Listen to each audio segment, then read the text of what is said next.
Genjitsu Shugi, or How a Realist Hero Rebuilt the Kingdom, is a pretty decent isekai anime, and a pretty decent anime full stop. It is a very different take on the isekai genre, and I've commented on a few things I like about it when I was doing episode reviews for the season where it first aired.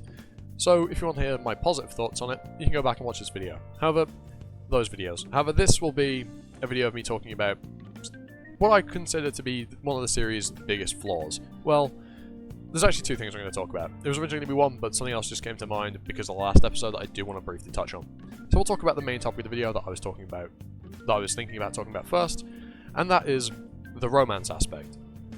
So, this series didn't initially set itself up as a harem, however, it has most certainly devolved into one, which I did kind of predict from the thumbnail, you know, the promo art that was released for the first season. I believe in my seasonal anime rundown a couple seasons back, I did actually call that, but it's probably not all that surprising that that's how it went.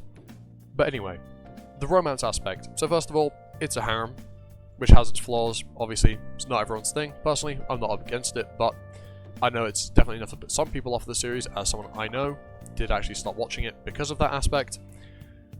But the thing I have a problem with the romance is it all feels very forced and kind of doesn't have the build-up that it's like... Not so what's the correct way of saying this? It doesn't have enough build-up.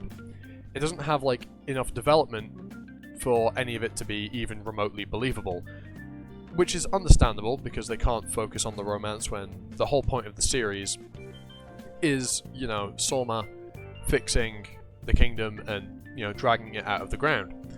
However, when you make the first half of the penultimate episode entirely focused on the romance and Soma's wives, you kind of have to think, well, why do any of these characters feel the way they do when we have seen basically none of the development for most of them, other than some people like him because he's a fucking gigabrain Chad for some reason, even though he's just a 19-year-old Japanese guy who somehow knows everything about running a country. That's its own problem. Well, that's also... Well, there's a third problem, I guess, but it wasn't the other one I was going to talk about. But the romance in the show feels incredibly superficial and kind of pointless, because the series could continue perfectly fine without any mentions of it, other than maybe Alicia, because she is his fiancée from the very beginning. But... and in all honesty, that's the only one with like any feasible amount of development to it. The rest do very much feel kind of out of nowhere. Soma does have one like semi-intimate scene with Juna, but other than that, he doesn't really have much like development between him and the rest of the cast, for the most part at least, when it comes to relationships and just in general. It's mostly his impact on, you know, the society within the show, less than his impacts with core individuals, for the most part at least. There is obviously some development, because otherwise it would be completely, you know, grand scale instead of small scale, but there's a mix of both. Anyway, that's all I wanted to really talk about on the romance side. The next thing is the big reveal and plot twist, well, semi-plot twist, in the final episode of the second core.